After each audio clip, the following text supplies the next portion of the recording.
Police stepped up their efforts to find two brothers missing since Easter. The boys might have disappeared in Lake Pontchartrain. WDSU News reporter Sydney Chewin spoke to the boys' family and friends and joins us live from New Orleans East with the latest on this search. Sydney.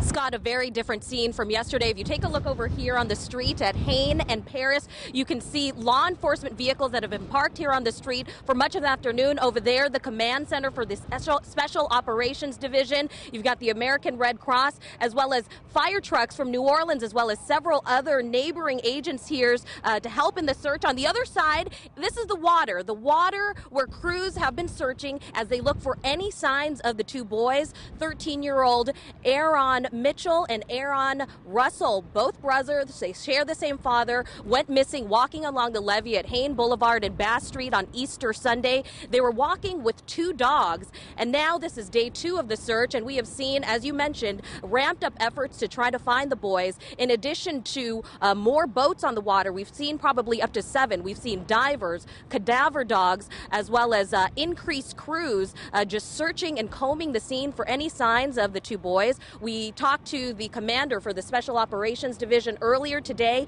He says that what crews on the water are doing right now are they're using boats with sonar as they do a grid search on the water. As you go over this levee, there are a lot of pilings. Again, you can go very far out and you're still only in 2 feet of water. So now we also have cadaver dogs that's in these boats, and if they would sense something, they would pick it up and would alert.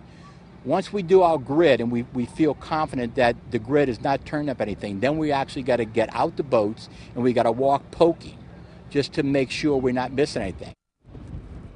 But all the efforts are not just focused here on the water. In fact, there are ground crews as well. They're doing what's called walk-and-knocks. Crews are going into neighborhoods. They're talking to friends of the boys who possibly may know something about where they may be, because as we said, there's a possibility they were last seen here on the water, but there's a possibility they're hoping that maybe they're just at a friend's house. Maybe they're afraid to come home, afraid that they've been gone for too long and they don't want to get in trouble. But they are just exhausting all possibilities and just trying to cover their bases. On your side, live in New Orleans East, Sydney Chewin, WDSU News. All right, Sydney, thanks. The family will hold another prayer vigil at 7 this evening at Hain Boulevard and Bass Street. Once again, if you have any information, call police at 821-2222.